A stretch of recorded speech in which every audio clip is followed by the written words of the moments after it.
মধ্যপ্রাচ্যের উত্তপ্ত মরুভূমিতে রাজনৈতিক ও সামরিক সমীকরণের এক নজিরবিহীন নাটকীয় মোড় উন্মোচিত হয়েছে।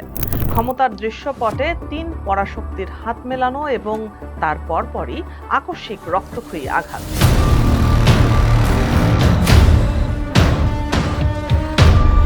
সব মিলিয়ে পুরো বিশ্ব আজ এক তীব্র উত্তেজনার মুখোমুখি। পবিত্র নগরী মক্কায় সৌদি আরব, তুরস্ক এবং পাকিস্তানের শীর্ষ নেতারা যখন যৌথ প্রতিরক্ষা চুক্তিতে হাত মেলাচ্ছিলেন, তখন হয়তো কেউ ভাবেনি যে এর মাত্র ৪৮ ঘন্টার মাথায় এই চুক্তির বাস্তব পরীক্ষা শুরু হয়ে যাবে। গত ৭ই আগস্ট বিশ্ব রাজনীতির আলো কেড়ে নিয়ে একই মঞ্চে দাঁড়িয়েছিলেন তুর্কি president Recep Tayyip Erdogan, Saudi যুবরাজ মোহাম্মদ বিন সালমান এবং পাকিস্তানের প্রধানমন্ত্রী শাহবাজ শরীফ। তারা ঘোষণা দিলেন এক ঐতিহাসিক ঐক্যের, যা আঞ্চলিক নিরাপত্তার পুরো সমীকরণকেই বদলে দেওয়ার ইঙ্গিত দিচ্ছিল।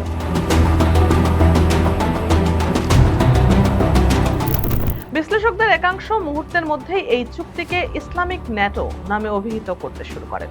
তিন দেশের এই রাজকীয় জোটকে ঘিরে যখন বিশ্বজুড়ে জল্পনা কল্পনা তুঙ্গে, ঠিক তখনই নেমে এলো প্রথম বড় ধাক্কা। চুক্তি স্বাক্ষরের ঠিক 2 দিন পর 9ই আগস্ট ইয়েমেনের বিদ্রোহীরা ড্রোন হামলা চালালো সৌদি আরবের দক্ষিণ পশ্চিমাঞ্চলীয় জাজান এলাকার আরামকো তেল শোধনাগারে।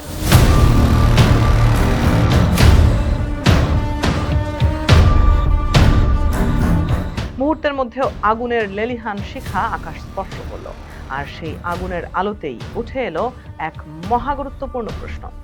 নতুন এই প্রতিরক্ষা চুক্তির মূল শর্তই ছিল তিন দেশের যে কোনো একটির উপর হামলা হলে তা তিন দেশের ওপরই যৌথ হামলা হিসেবে গণ্য হবে।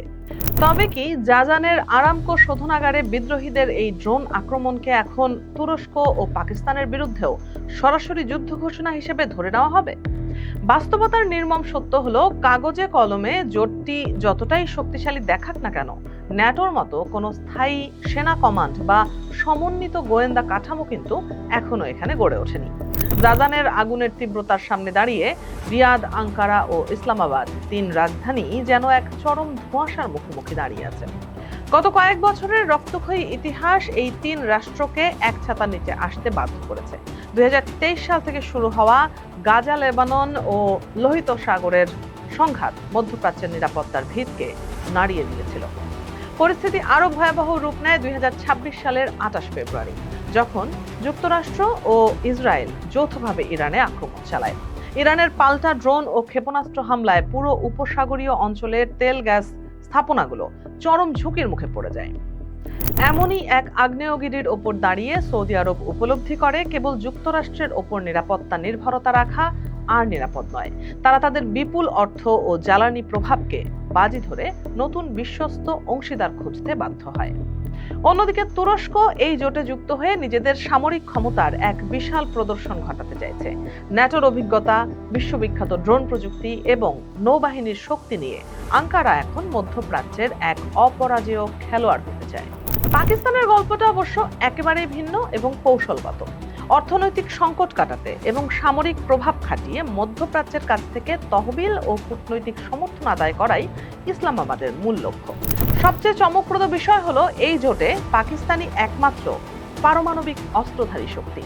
$125 বিলিয়নেরও বেশি সম্মিলিত সামরিক বাজেটের এই জোট যেন এক অদৃশ্য সামরিক পরাশক্তি হিসেবে আত্মপ্রকাশ করেছে।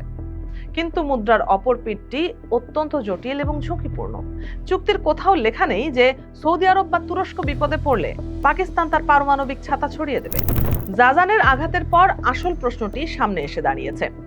ইয়েমেনের বিদ্রোহীদের মতো একটি অরাষ্ট্রীয় সশস্ত্র গোষ্ঠীর আক্রমণকে কি চুক্তি অনুযায়ী সশস্ত্র হামলা বলে গণ্য করা হবে? আঙ্কারা কিংবা ইসলামাবাদ কি এখন ইয়েমেনে সরাসরি সেনা পাঠাবে, নাকি কেবল কূটনৈতিক বিবৃতিতে সীমাবদ্ধ থাকবে? ইতিহাস কিন্তু আমাদের ভিন্ন কথা বলে। 1950 সালের আরব লীগের চুক্তি কিংবা সেন্টো জোটের মতো উদ্যোগগুলো সংকটের সময় কার্যকর সামরিক শক্তিতে রূপ নিতে বারবার ব্যর্থ হয়েছে। কেবল রাজকীয় ঘোষণা যে যুদ্ধের ময়দানে কাজ করে না, তা ইতিহাস বারবার প্রমাণ করেছে।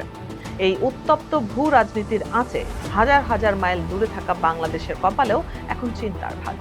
কারণ বাংলাদেশের সার্বিক অর্থনৈতিক মেরুদণ্ড ও জ্বালানি নিরাপত্তা এই মধ্যপ্রাচ্যের ওপর ব্যাপকভাবে নির্ভরশীল। বাংলাদেশের অপরিশোধিত তেলের সিংহভাগই আসে সৌদি আরব সহ উপসাগরীয় দেশগুলো থেকে। তদুপরি হরমুজ প্রণালী কিংবা লোহিত সাগরের নৌপথ যদি অবরুদ্ধ হয়ে পড়ে, তবে তরলীকৃত প্রাকৃতিক গ্যাস ও তেলের সরবরাহ পুরোপুরি থমকে যাবে। মধ্যপ্রাচ্যে তেলের ট্যাঙ্কারে একটি মাত্র হামলা মানেই বাংলাদেশে পেট্রোল পাম্পে দামের আগুন লাগা, বিদ্যুৎ উৎপাদন ব্যাহত হওয়া এবং মূল্যস্ফীতি সাধারণ মানুষের জীবনকে অতিষ্ঠ করে তোলা। ঢাকা তাই কোনো আবেগীয় সমর্থনে না গিয়ে অত্যন্ত সতর্কভাবে কেবল নৌপথের নিরাপত্তা ও আন্তর্জাতিক কূটনীতির দিকে নজর রাখছে। মক্কা জোট কোনো জাদুকরী সাম্রাজ্য নয়, বরং এটি রাজকীয় ক্ষমতার এক বিরাট বাজি। জাজানের পর যদি এই চুক্তি কেবল আলোচনার টেবিলে আটকে থাকে, তবে ঐতিহাসিক ব্যর্থতার তালিকায় আরও একটি নাম যুক্ত হবে। আর যদি এই তিন দেশ সত্যি সত্যি যৌথ আকাশ প্রতিরক্ষা ও সমন্বিত সামরিক ব্যবস্থা গড়ে তুলতে পারে, তবে বিশ্ব রাজনীতির মানচিত্র চিরতরে বদলে যাবে।